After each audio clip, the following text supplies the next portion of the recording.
Dans un conte Zahawa, Dieu dit à la mer qui le supplie de faire tomber la pluie que les femmes dansent au son du tambour et j'enverrai des nuages qui feront tomber la pluie. Les femmes dirent « Va chercher le forgeron pour battre le tambour ».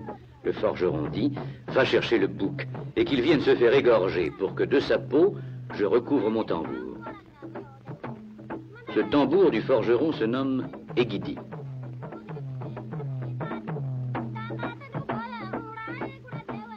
Et cette danse des femmes pour demander la pluie, était-ce Langalang que les jeunes femmes du village des Birgouli se sont mises à danser à la tombée du jour, simplement pour se divertir?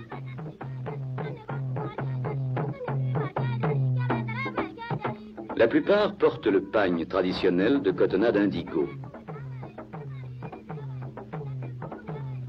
Celle-ci a sur la poitrine le wargahiris, pendentif fait d'une plaque d'argent ornée de cabochons.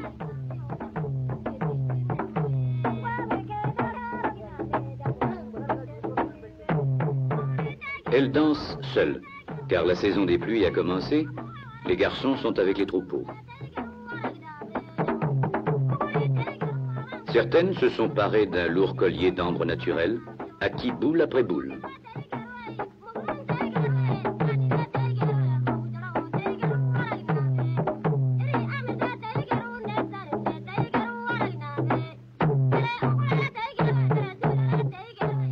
Elles dansent en cercle, tournant autour du musicien en sens inverse des aiguilles d'une montre, comme très souvent en Afrique.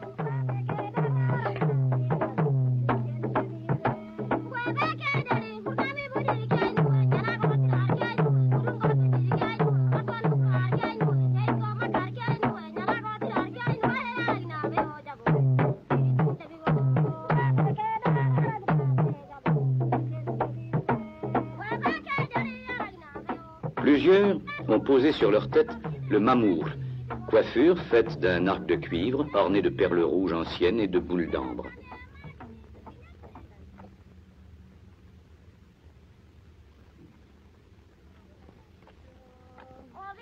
Quand le forgeron est fatigué de battre du tambour, ou quand il n'y a ni tambour ni musicien, on danse ergeiga en chantant et battant des mains.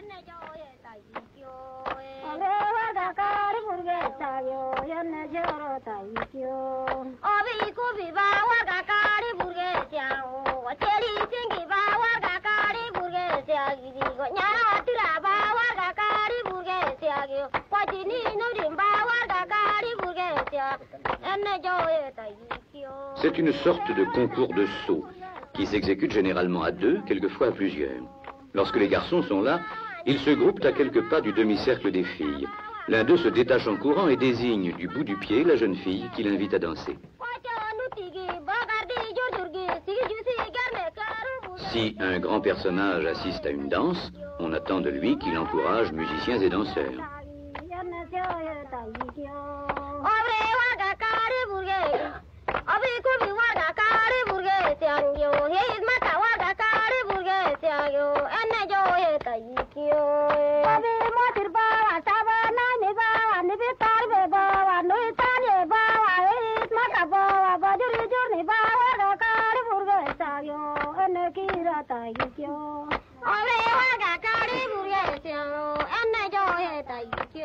Comme Angalang, Ergeiga est une danse très ancienne. Une des chansons que nous avons entendues disait « La jeune fille qui épouse un vieillard, c'est comme si elle n'était pas née. Dieu lui donnera des ailes pour monter au ciel. »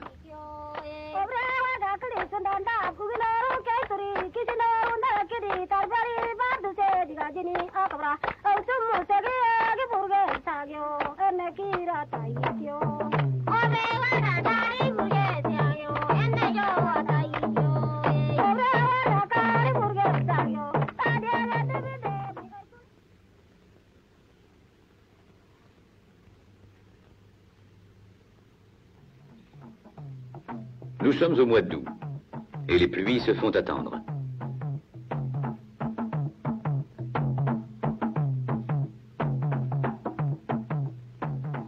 Tout est calme dans le village de Bakaure et pourtant des forgerons Zahawa s'y sont rassemblés en nombre pour célébrer le mariage de deux de leurs enfants. Vers 8 heures du matin, parents et amis se sont réunis à la maison du père du marié pour conduire le garçon